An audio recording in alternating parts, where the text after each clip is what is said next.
So 2025 is coming to a close, and I wanted to end on a high note. Wait, what? Christmas is here. I'm in a good mood. I can't stop drinking apple cider. It's nonstop. My stomach is just pumped full of spicy apple water constantly. Today's stories, they exemplify green flag traits in like a partner, just a family member, a friend, just a general human being. I thought we were doing red flag stuff. I bought a Scrooge outfit, and I have a lit candle. Did you read the email update I sent you last week where we specifically addressed this? No. They're very wholesome, and I'm excited to read them. All right, first story. This story is 15 years old, by the way. This is the oldest story that I've ever seen on Reddit. Unbelievable. I was in college when this was released. I couldn't grow a beard, and now I still can't. Any chance there's anyone out there who could help save my wedding? Oh no. So getting married in Tampa in 3 weeks. Oh no.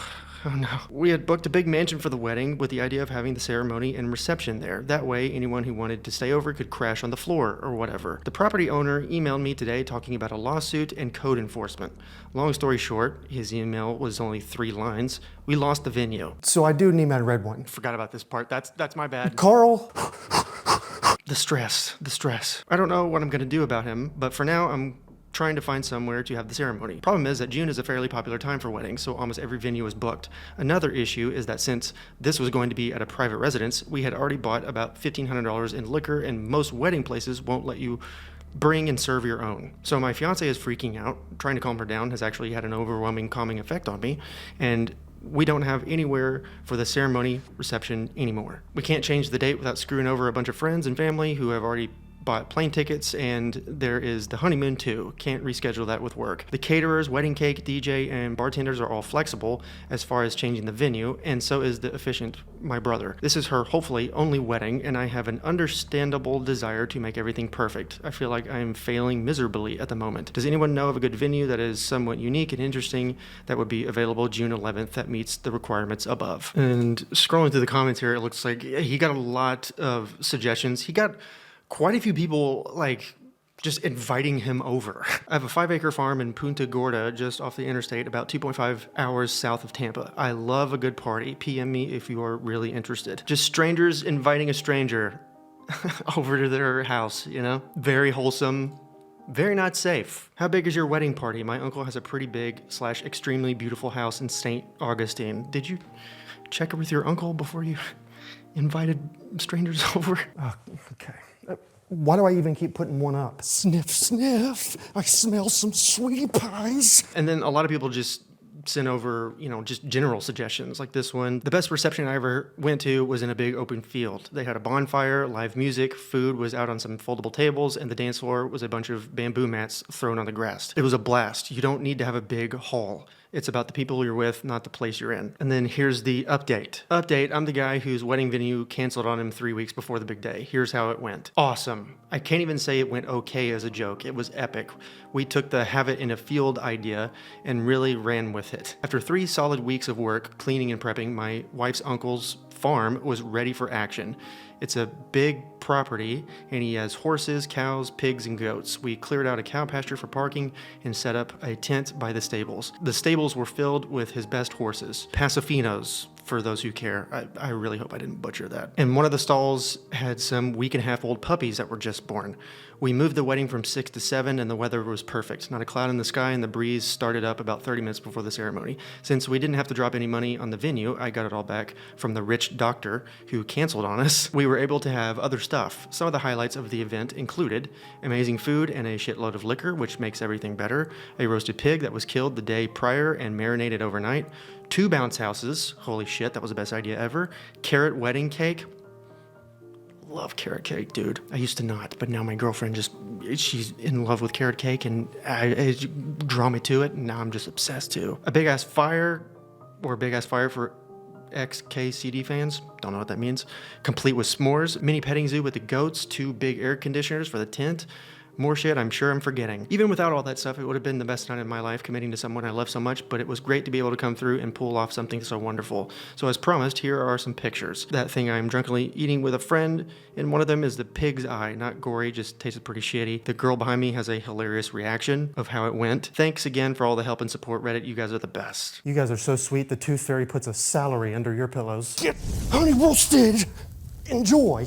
By the way, this story is 15 years old. Just a reminder, computers were black and green back then, so I creeped this guy's profile a bit just to see if there were like any updates or like are they still together. And as of a couple of years ago, they're still happily married and they have kids, and it's awesome, dude. I love it. And we also need like to change up weddings sometimes. We really, really do. I think we get kind of stagnant with weddings. We need games, man. We need paintball. Capture the flag. Let's play some games, dude. Basketball. I want to dunk on your 6-year-old nephew. Like, I want to posterize him. And then I want to put that actual photo on a poster. Anyway, the point is, let's have some fun. Okay? I, female 21, told my partner, male 25, about an off comment his friend made, and now I feel bad about it. Were my feelings valid? I went to a Halloween party this year with my partner. I was dressed as Velma and he was Shaggy. Everything was going great and I was genuinely having a great time. At one point, I went to the kitchen to grab some water. One of my partner's friends came in after me. I barely know this guy and he was definitely drunk. He looked me up and down and made a comment about how cute and slutty I was and referenced my outfit in a way that made my stomach drop. Bah, humbug. Do I look like him? I can't tell. Then he followed it up with another comment implying my partner would be excited to get me out of those clothes later, and that he would too if he was my partner because I looked like I needed to be cracked. You need a stocking full of soap to wash your language with, okay? Whatever the hell that means, I don't know either. It just felt uncomfortable and gross. I left without getting water and went straight back to my partner. I didn't say anything at the time because I thought maybe I was overreacting. I've had friends joke with me before, but they're my friends, and it never felt like this. Fast forward to about a week ago. My partner asked if I wanted to go to that friend's Christmas party. I said no way too quickly, and he immediately knew something was off. When he asked me to be honest, I ended up crying. I cry when stressed, I don't know, and told him what happened. He got really quiet, like really very scarily quiet. Then he wiped my tears and asked hesitantly if his friend had touched me at all. When I said no, he looked so relieved then angry again before he stepped outside to make a call. I heard the front door open and then slam. When he came back, he looked resigned. He told me I didn't have to worry about that friend or the party and apologized that I felt like I couldn't tell him sooner. Yes, yep. Now I feel guilty, like I caused unnecessary drama by bringing it up so late. I keep wondering if my reaction that night was valid or if I made a big deal out of something I should have brushed off. I just can't tell anymore. That's an easy yes. This reaction is obviously valid, but I do understand like the skepticism, especially when you're in the moment, and also she's like in college. Probably a new experience for her. Understandable. Here's the actual quick update. Anyway, we actually talked the same night I made my original post. I was reading comments when my partner texted along the lines of, hey, on the way home right now, can we set aside some time tonight, maybe after dinner, to talk about the elephant in the room? I spent a whole hour and a half hyping myself up and still cried immediately into our conversation, by the way. We started with why we avoided the conversation first. We both admitted we were anxious and using being busy as a crutch of sorts. We agreed to address stuff sooner next time because our relationship is a top priority and should be treated as such. Then he told me he did talk to that friend. That phone call that he stepped out to take, that was it. He ended up taking it all the way to the car because it got that ugly. He tried to soften the details for me, he always does, but the summary was my partner got heated, borderline threats were made, and the guy tried to brush it off with they were just compliments. And you should be flattered too, bro. She's hot. My partner at that point, especially that last point, hung up before he said anything he couldn't take back. He also admitted it was probably good I didn't tell him the night of the party. He was drunk, and based on how furious he was sober and how dim that guy seems to actually be, he's pretty sure he would have actually swung on the guy. And for the record, he had no idea that friend was a creep. They met through someone else, pretty recently too, which is why I don't really know this guy. I'm glad I will never have to now because my partner is cutting him off completely. Yes. And plans on getting anyone who asks about it the truth. That guy is a creep and a predator around women. All in all, we're good. I feel really safe and really heard, and I'm just so happy, even if the comments also made me realize that I have a definite confidence problem. That's my own fault, though. No, it's not. No, it's not. You also have a blaming problem, which... Me too. But my partner also alluded to it. He told me very gently that he wants me to come to him when something or someone harms me, and that I deserve to speak up, not hide, not make myself small. I don't have to do that anymore when there's people who care about me. I'm as light as a feather and as merry as a schoolboy. Hearing him say that meant a lot. So did your guys' comments too. Great response from the fella. I really like that line, not make myself small, which is very true. And also, I mean, I'm 34. I still struggle with that. I feel like a burden all the time for no reason. And I say sorry all the time for no reason, which my girlfriend loves to call out. I'm like, why are you saying sorry? I'm like, I don't know, actually. Sorry. Fuck. Oh, no. Yeah, the comment, like, you should be flattered. Like, that's especially just infantile. I went to high school with a dude who, like, one day I was like being checked out of school by my mom. I think I was sick or something. And I came back the next day and the dude was like, dude, your mom is like really hot. And like, he looked at me like, right, express gratitude now. And I'm like, no, quit looking at my loved ones. I don't want to know that you feel that way. And I definitely don't want my mom knowing you feel that way. So shut up. It's meathead jock, activities, it's bad. Anyway, moving on. This video is sponsored by Delete Me. The things that your first date knows about you says a lot about them. Hey, Dustin, give us some examples. Sure. Person that's definitely over there, here's some. If they remember your favorite obscure childhood snack. If they tell you your previous home address from 2016. Or if they know your mother's maiden name or credit score. If a creep wants to find this kind of information, it's very easy. In 2025, they don't have to be a detective. They just do a simple online search and then visit data broker websites, because these websites, what they do is they buy this information from other creeps who have found your deeds, like your phone number, your email, your home address, or a list of your family members, where you work, etc., etc. And they publish it for everybody to find within 30 seconds. Gulp. But all you've got to do is just find the fine folks over at Delete Me, and they will take care of all of this stuff for you. You just tell them the personal information that you don't want floating around out there. They'll find it, they'll erase it from these websites, and 7 days later, they'll give you a big old report telling you everything that they found and everything that they deleted. And they just keep finding and deleting this stuff all year long. And they're very trustworthy. New York Times Wirecutter named them the best data removal service around. Being number one feels like a pretty big deal to me. I don't know about you. So protect yourself before you object yourself to a bunch of creepy behavior. Get 20% off all Delete Me plans when you go to joindeleteme.com/pointer and use the code POINTER at checkout. That's joindeleteme.com/pointer, promo code POINTER. All right, this one's a mystery. All right, we got a mystery to solve, ladies and gentlemen. Or as my grandma used to say, mystery. She would read mystery novels like Dean Koontz and stuff. I'm like, hey, I'm reading my mysteries.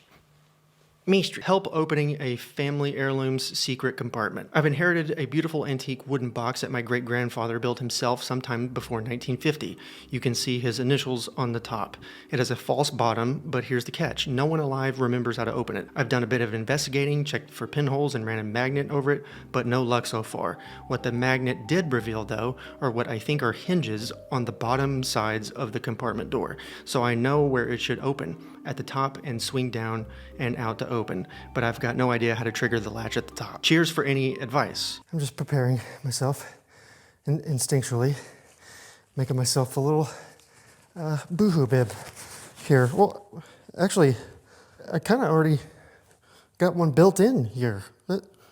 That's fun. She did like a comment reply or something like a few days later and explained like what was at like the top of the box. There's quite a bit of things, but they're actually like, they look like they're really cool. A cameo brooch. It's not brooch, but brooch. Owned by my great-grandmother. A pocket Bible given to my great-grandmother. A medal presented to my great-grandmother in World War II. The star underneath represented a son on active service. My great-grandfather's old wristwatch from the early 1900s. A silver ornamental knife. A photo of one of the family homes built by my great-grandfather. An autographed book given to my grandmother for her 12th birthday in 1938. And some pages from it, including a very sweet note from her dad. A list of inspiring quotes my grandfather used to carry in a his pocket, dated 1945, my grandfather's Scoutmaster badge, my grandfather's whistle from when he was a sports teacher in the 1950s, 2 €1 Australian notes from the 1950s in an envelope with a shopping list, and a $1 Australian note from the last year they were printed. Side note, I really enjoy like the really old items like this, but I don't know if anybody else gets like this. I do want to know if you guys are the same, and I don't quite know if this is weird or not, but does anybody else ever get like weirdly lightheaded when they're like holding old things? Like you feel like you're about to pass out? Like when I was little, I would sneak into my grandpa's room and like get his old watch because I knew he had it. His dad gave it to him from like 1907 or something, and I would hold it and I would just, like I did my buddy's podcast recently and we talked about this, and because he gets the same way. And I was like, oh my God, like I thought I was the only one. I'd never heard anybody say that before. And he had a theory. He thinks it's because of like energy. We can feel the person's energy from like a long time ago, which I thought was really neat and also scary. It's like maybe ghosts, Okay, there's a list of several like updates, and they're long and just like going through a lot of the process. And we don't need to read all that. So let me trim it down, Everyone started giving her like all kinds of tips and advice, and she kept people updated on how she was trying to open the box. Someone mentioned using a Ouija board to get it open, and then another person just mentioned smashing it open, which I think people are trying to haunt her. I think that's what's going on. And then here's the final update. My dentist, who is an absolute legend, was kind enough to x-ray the latch. Well, aren't you just the kindest dentist in the world, you little sweet tooth? Her dentist. I don't even know if I remember my dentist's name. Like, what? It only showed a long metal pin, and as there wasn't an obvious way to open it, I ended up carefully filing down the pin with a tiny hacksaw blade. Inside, I found a photograph, not sure of the significance, a newspaper clipping from when my great-grandfather passed, and an envelope labeled 3 most treasured letters, Dad. The letters absolutely floored me. The first was from his mother, a prayer she'd written to him before she passed in 1924, making the letter over a century old. The second one was from his eldest daughter on her wedding day. And the third, this one hit me the hardest. It was from my grandmother to him, filled with the most beautiful words about how much she loved him and her mom. I had a baby last year, and reading that letter made me really stop and think. I can only hope that one day my daughter will feel the same deep love and appreciation for me and my partner as my grandmother did for her dad and mom. Okay, we're about to cry, aren't we? Okay, I'm going to read this last letter. You guys can read the other 2. I'll put the link in the description if you want to read all of these stories in full detail, but I am condensing just to save time. And also, this letter is like transcribed on that link because it's kind of hard to read at times. It's a little far away, like the text. Dear Mother and Daddy, I've been thinking lately about how easy it is to take one's parents and family for granted, and by the same token, to never bother to tell them some of the many things we think. And it doesn't seem right. I don't mean silly, overly emotionally things, nor do I mean things such as you two certainly being a model for any young, newly married couple, for you are that. Oh, we're about to cry. It's things like somehow always being there when you're needed, not being too superior to tell your children you're sorry, and treating them like humans.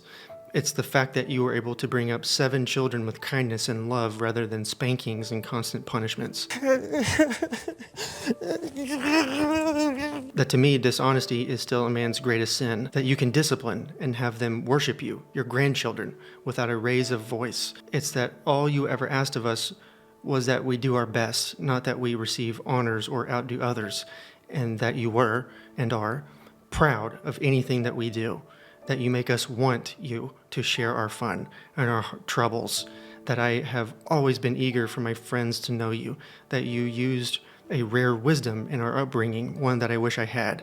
That's you collectively. Oh, I have goosebumps. Separately, Daddy, you're generous, understanding, sympathetic, fun to be with.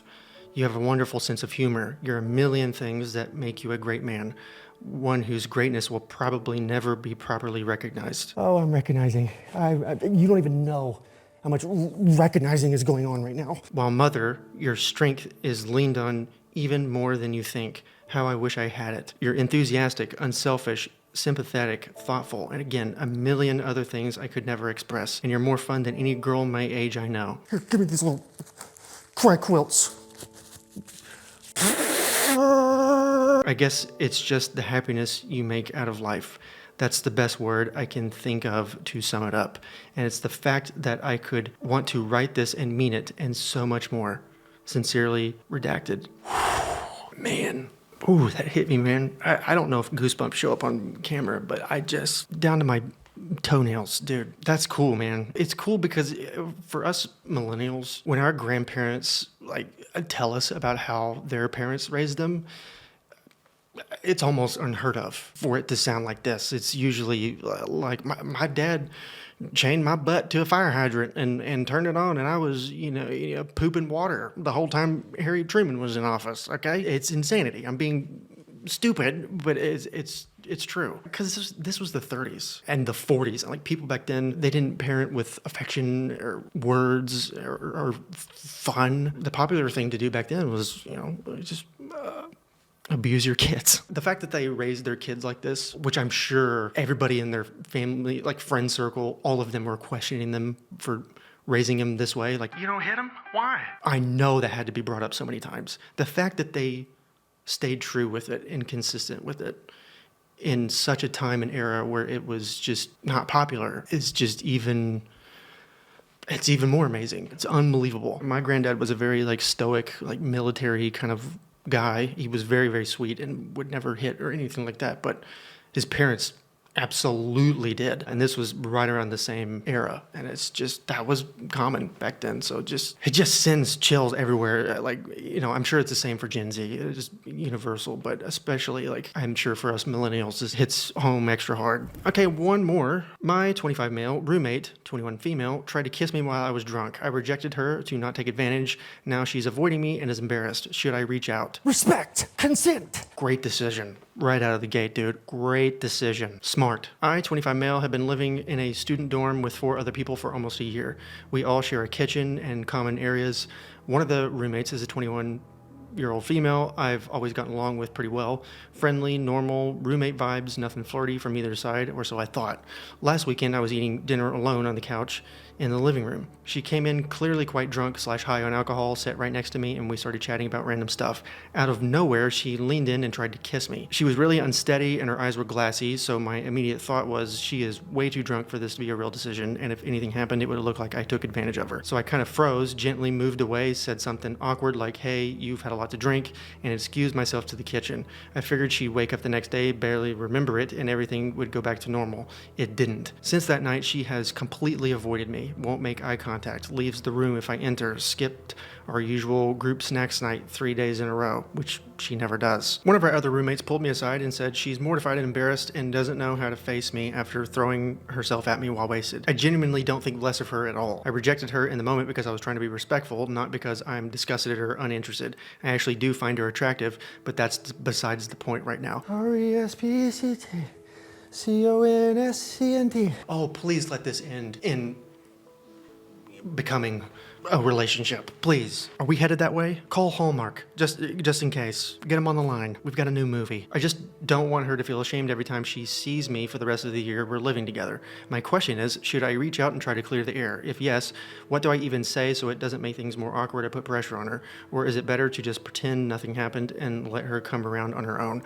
I don't want to make her feel worse, but the current silent treatment is painful for both of us, and the vibe in the flat is off. Okay, we're breezing through this. Going to the update. This was a day later, he posted this update. Some of you asked for an update, so yeah, here we go. I, 25 male, have given link to the original post for others, took everyone's advice, and just sent her a simple text yesterday. Hey, everything's totally fine from my side, no weirdness at all. Can we talk for a minute whenever you're free? 5 minutes later, knock on my door. She looked super nervous, immediately started apologizing for basically throwing herself at me while hammered. And I just laughed a little and told her it really wasn't a big deal, that I only stopped it because she was way too drunk and I didn't want things to be messy and wanted neither of us to regret it later. Then I took a deep breath and said, I actually really like her and have for months. Oh, please. Please, it's Christmas. She went quiet for like 3 to 4 seconds, got this huge smile and said, wait, really? And then basically launched at me for the longest hug ever. Told me she likes me too, and I gave her a kiss on her head and asked her out. So we're going out for dinner and drinks on Saturday. Yes! I'm having more cider, dude. I'm having more. and he brought it home. Brother, Sorry, I know that doesn't apply right now. I'm just practicing. I just chugged that. There was cinnamon chunks at the bottom. It was worth it. Merry Christmas. She already promised no blacking out, and we'll try it out sober this time. Honestly, I feel like I'm floating. Thanks to everyone who told me to stop overthinking and just text her. You guys saved me from months of awkward hallway dodging. That was great. Editor, can we get some like sleigh bell noises or just some kind of noise that expresses merriment or just, I don't know, something. I'm gonna go get more cider. That's what I'm gonna do. But in all seriousness, thank you guys for an incredible 2025. I'm in a great mood now, but I have been going through a lot behind the scenes. So just, having a community that really supports me and just allows me to take care of my family is just, the best thing in the world. I'm feeling very grateful. Right now, I guess it's just the time of year. I don't know, but I did want to express that. Thank you guys so much for watching, and thank you for being here. I think we should keep the party going. Click the box in the top left-hand corner, and I'll tell you another wholesome love story that came from the internet. That's my time. Again, thank you so much from the bottom of my heart. Merry Christmas, and I'll see you soon. Toodles.